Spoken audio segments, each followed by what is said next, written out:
Film ini menceritakan tentang seorang hacker remaja berumur 19 tahun yang jatuh cinta kepada cewek berumur 29 tahun secara diam-diam gitu loh. Seperti apa kelanjutannya? Apakah mereka bisa bersama? Atau...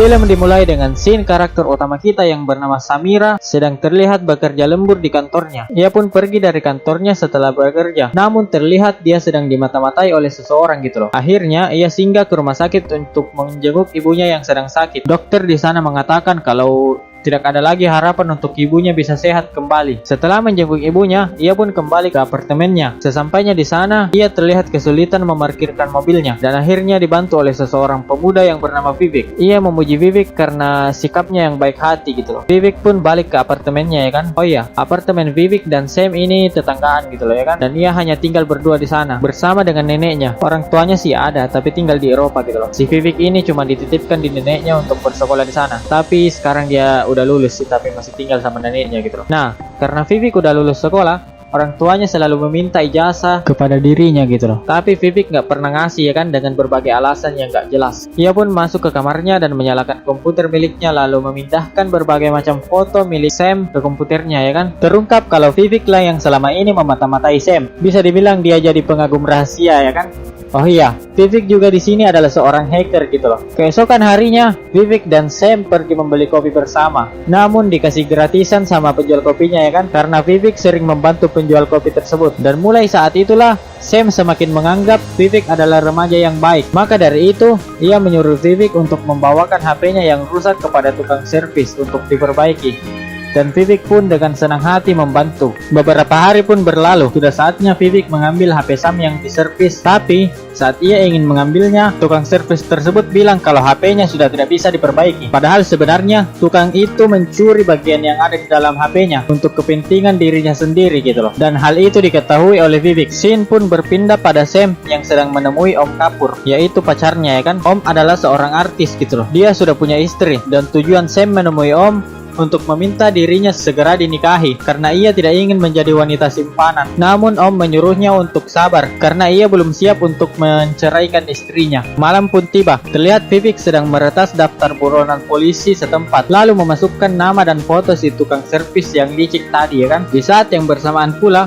tukang servis itu ditangkap polisi dan dipenjara sampai esok hari. Besoknya tukang servis itu pun dibebaskan karena polisi menyadari kalau daftar buronan itu adalah kesalahan. Vivek pun meminta sebuah ponsel baru kepada tukang servis itu dan mengancam kalau ia akan benar-benar memenjarakannya jika keinginannya tidak dipenuhi. Karena menyadari betapa bahayanya seorang hacker seperti Vivek, ia pun memberi ponsel baru ya kan. Rencananya ponsel baru itu akan diberikan sebagai hadiah ulang tahun untuk wanita idamannya gitu loh, yaitu Samira. Karena besok adalah hari ulang tahun Samira ya kan. Besok harinya, lebih tepatnya jam 12 malam, Vivek pergi menghadiri acara ulang tahun Sam. Di sana ada banyak orang berpesta dan semuanya memberikan hadiah spesial. Namun Sam masih terlihat murung karena pacarnya, yaitu Om Kapur, belum juga datang menghadiri acaranya. Acara itu pun selesai. Pacarnya tak kunjung datang. Semua orang sudah pulang, sisa Vivek dan Sam di sana. Sam pun curhat pada Vivek sambil menangis karena ia merasa seperti wanita simpanan. Lalu acara curhat pun selesai dan mereka terbawa suasana. Dan ya, begitulah.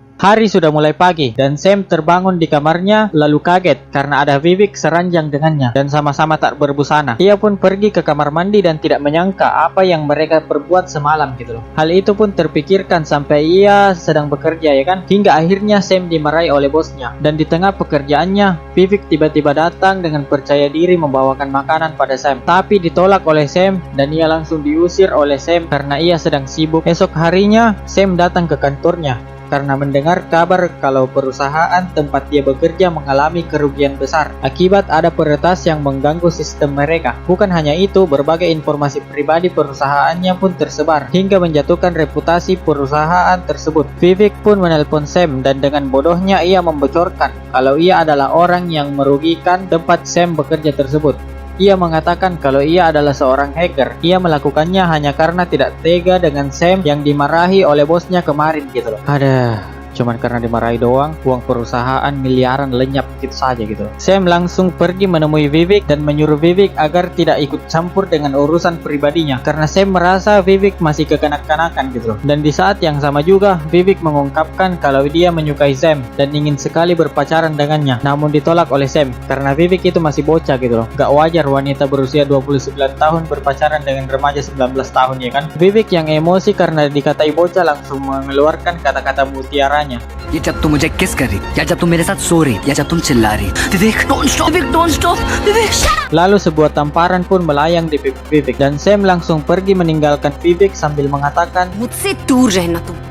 kesedihan dan sakit hati pun mulai tampak dari wajah Vivek setelah cintanya ditolak. Karena cintanya yang ditolak membuatnya harus kembali menjadi orang yang mengagumi Sam dari jauh, sama seperti dulu. Ia pun mulai membeli sebuah gudang tua, lalu dijadikan sebagai studio baru Vivek. Gudang itu akan menjadi tempat ia memonitoring segala pergerakan dan kegiatan Sam. Tak hanya itu, ia lalu meretas semua kamera yang ada di rumah Sam seperti CCTV, kamera ponsel, dan lain-lain. Dan tanpa sepengetahuan Sam, ia juga memasang kamera pengintai di kamar tidurnya dan di seluruh penjuru rumahnya agar ia bisa tahu apa saja yang dilakukan oleh Sam di rumahnya tersebut. Hal itu membuatnya menjadi stalker sejati gitu loh. Beberapa hari kemudian, Sam datang ke kantornya. Di sana ia dikejutkan karena ia dituduh sebagai orang yang menyebabkan perusahaan merugi dan ujung-ujungnya dia pun dipecat dari pekerjaannya tersebut. Beberapa jam kemudian ia pergi menjenguk ibunya di rumah sakit dan tiba-tiba handphonenya berbunyi gitu loh. देखा, मैं क्या कर सकता हूँ? Ia pun mengetahui kalau Vivek lah yang selama ini membuatnya dipecat dari pekerjaannya. Ia seperti diteror oleh orang yang pernah tidur dengannya tersebut, dan ia diancam akan melakukan hal yang lebih buruk jika Sam tidak menerima cintanya Vivek. Esok harinya, Om Kapur mendatangi Sam di apartemennya, dan Sam menceritakan semuanya kepadanya. Om akhirnya mengusulkan agar mereka pergi ke luar negeri agar bisa terbebas dari teror Vivek. Lalu Sam menyetujuinya. Mereka bersama pun pergi ke luar negeri, ya kan? Lalu bersenang-senang di sana. Dan semua kesenangan mereka ternyata dilihat oleh Vivek, yang membuatnya semakin emosi dan cemburu. Akhirnya Vivek menyebarkan foto dan video mereka di sosial media hingga membuat wartawan menyerbu mereka saat baru saja pulang di India. Om yang tidak ingin reputasinya buruk langsung pergi meninggalkan Sam, lalu mengatakan kalau ia sangat menyayangi istrinya dan hubungannya dengan Sam hanyalah sebatas teman, dan dengan terpaksa Sam harus pulang sendiri gitu loh. Sebelum pulang, ia singgah ke rumah sakit untuk menjenguk ibunya, dan ternyata ibunya sudah meninggal di sana. Dan masih dalam keadaan berduka, Vivek datang lalu mempertegas, Your life is hacked. You can't escape me. setelah itu, ia balik ke rumahnya dan disambut oleh teman masa kecilnya yang bernama Rohan yang datang mengunjunginya. Namun ia sama sekali tidak mengenalinya karena mungkin dipengaruhi oleh keadaan hati Sam yang sedang hancur akibat berbagai masalah yang menimpanya, sehingga dia tidak bisa mengenali orang tersebut. Ia hanya menganggapnya sebagai tetangga biasa. Emosi Sam benar-benar memuncak dan melaporkan semua tindakan Vivek ke polisi. Alhasil, Vivek pun ditangkap dan diinterogasi oleh polisi setempat. Namun Vivek tak sebodoh itu. Ia berhasil mengancam polisi akan menyebarkan segala perbuatan buruk mereka ke publik karena dia sendiri punya buktinya gitu. साम दाम दंड है आपके पास, लेकिन भेद वो मैं कंट्रोल करता हूँ. Hacker. Akhirnya ia dibebaskan kembali gitu loh. Polisinya beralasan kalau tuntutan Samira itu tidak berdasar dan tidak punya bukti. Di tempat lain, setelah Rohan mengetahui bahwa Vivek lah yang selama ini yang membuat Sam menderita, Rohan dengan cepat mendatangi Vivek ke apartemennya lalu memukulinya di sana gitu loh. Tapi berhasil dileraikan oleh si Sam. Sam pun mengantar Rohan ke apartemennya untuk diobati. Dan saat Sam ingin mengambil P3K, ia menemukan sebuah foto dirinya bersama teman masa kecilnya di rumah tersebut. Dan disitulah ia baru menyadari kalau Rohan adalah teman masa kecilnya yang ia lupakan. Rohan tak berani memberitahu siapa dirinya karena dia merasa tak pantas berada di samping Sam yang sudah sukses dan mapan dalam hidupnya dibanding Rohan yang pengangguran. Mendengar hal itu, Sam pun langsung membalas, गौर से देखो मुझे, किस एंगल से मैं तुम्हें कामयाब, what all happened to me, अकेली टूटी हुई लड़की हूँ. Rohan dan Sam pun menyewa seorang pakar teknologi handal untuk mengambil alih semua yang diretas oleh Vivek, tapi tidak berhasil sama sekali, dan kegagalan tersebut membuat Sam ketakutan setengah mati saat melihat kamera. Sam pun berlarian tak menentu dan akhirnya tertabrak oleh sebuah truk, tapi nggak parah sih, cuma buat palanya lubang doang gitu loh. Di saat sedang berlarian ke sana kemari, dia sempat bertemu Vivek, lalu Vivek mengatakan, I will use you for sex. Mendengar hal itu, emosi Sam memuncak, dan mulai saat itu ia berencana ingin menghentikan Vivek sendirian tanpa bantuan orang lain, tapi masih dibantu sama Rohan sih, karena ia merasa tak kalah pintar dari Vivek yang hacker psikopat tersebut. Esok harinya, ia tidak sengaja melihat pembantu Vivek. Ia menyadari ada sesuatu yang janggal dengannya, karena sulit dipercaya jika seorang pembantu bisa memiliki tas seharga puluhan juta. Oh iya, pembantu Vivek itu bernama Ria. Sam dengan Rohan pun berencana menemui Ria agar mereka bisa mendapatkan informasi mengenai Vivek. Setelah mengelabui Vivek, mereka pun berhasil menemui Ria di suatu mall.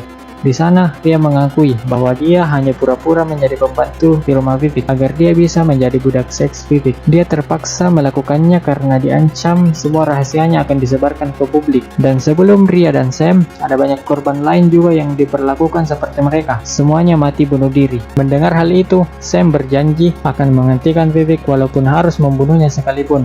Dan akhirnya di hari itu juga ia memulai melancarkan aksinya untuk menghentikan Vivek. Dan di saat yang sama pula, masuk pesan dari Vivek yang mengajak Sam untuk menginap bersama di suatu hotel. Ia dan Rohan pun pergi ke sebuah kafe, lalu mendiskusikan rencananya di sana. Sam berencana mengiyakan tawaran Vivek untuk menginap di suatu hotel. Lalu di sana ia mengancam akan menyebarkan semua kejahatan Vivek ke publik gitu loh. Ia juga memasang kamera dan penyadap suara di hotel tersebut sebagai jaga-jaga ya kan, siapa tahu si Vivek mengakui semua perbuatannya tersebut ya kan. Tapi tanpa disadari oleh Sam, ternyata Vivek bisa mendengar semua rencana tersebut dan menyusun rencana untuk balik mengancam Sam. Malam pun tiba, Vivek mulai berangkat dari apartemennya menuju hotel, tapi dicegat oleh neneknya. Neneknya ternyata sudah menelpon pihak sekolah Vivek dan ternyata ia belum pernah lulus dari sekolah tersebut. Ia pun diancam akan memberitahu kepada orang tuanya kalau Vivek sebenarnya belum pernah lulus sekolah dan belum memiliki ijazah sama sekali. Beberapa menit kemudian, Rohan dan Samira mulai melakukan aksi mereka. Terlihat Rohan sedang berada di sebuah mobil yang penuh dengan layar monitor yang akan memantau Sam di hotel tersebut. Dan tiba-tiba Vivek datang dan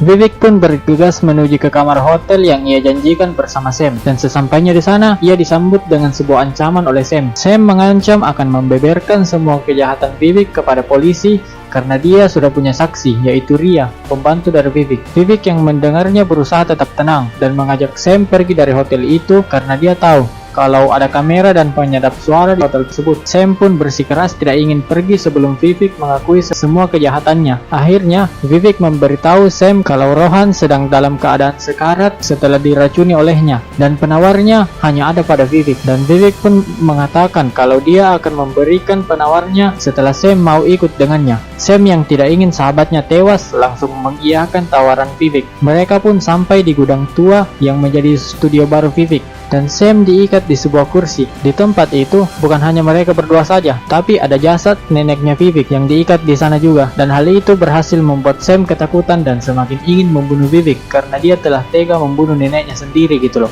Sam pun mulai mengatakan kalau ia akan menuntut Vivek ke polisi dengan kasus pemerkosaan, dan ia punya buktinya, yaitu sebuah rekaman CCTV hotel saat Vivek mengajak Sam keluar dari hotel. Dan jika Vivek membunuh Sam, itu sama saja, karena rekaman CCTV hotel itu sudah cukup untuk menjadi bukti bagi kepolisian. Setelah merasa dipojokkan oleh Sam, Vivek dengan cepat langsung meretas CCTV hotel, lalu mengedit videonya seakan-akan Sam tidak pernah keluar dari hotel dan tetap berada di dalam kamarnya seharian. Vivek pun mulai yakin atas kemenangannya dari Sam, dan ia pun mulai mendekati Sam. Lalu, Sam dengan keras membenturkan kepalanya ke Vivek sehingga membuat hidungnya berdarah. Sam yang masih terikat langsung berdiri dan menimpa badan Vivek menggunakan kursi, sehingga membuat kursinya rusak dan ikatan Sam lepas. Sam akhirnya bebas dan langsung mengambil linggis yang ada di gudang tersebut, lalu memukulkannya kepada Vivek secara membabi buta, dan akhirnya Vivek pun tewas mengenaskan di sana. Esok harinya pun tiba, Vivek meninggal, Rohan terbebas dari racun yang diberikan oleh Vivek, dan Sam serta beberapa orang terdekat Vivek dipanggil oleh kepolisian setempat atas kematian Vivek. Tapi tetap saja, polisi tidak dapat menemukan siapa pembunuhnya karena di kamera CCTV hotel Sam terlihat tetap masih berada di sana seharian, dan terlihat kalau Sam tidak pernah keluar dari kamar hotelnya seharian gitu loh. Dan ternyata Sam telah melakukan pembunuhan yang cerdas dan sempurna tanpa ketahuan oleh kepolisian. Ia berhasil membuat Vivek meretas kamera CCTV hotel supaya Sam terlihat tetap berada di hotel sepanjang hari, sehingga dia bisa bebas membunuh Vivek tanpa ketahuan oleh kepolisian. Dan karena hal itu, kasus pembunuhan Vivek pun ditutup dan tidak terselesaikan karena pembunuhnya belum juga ditemukan oleh kepolisian. Setelah kematian Vivek, Sam pun terbebas dari teror Vivek dan hidup bahagia bersama Rohan, dan film pun berakhir.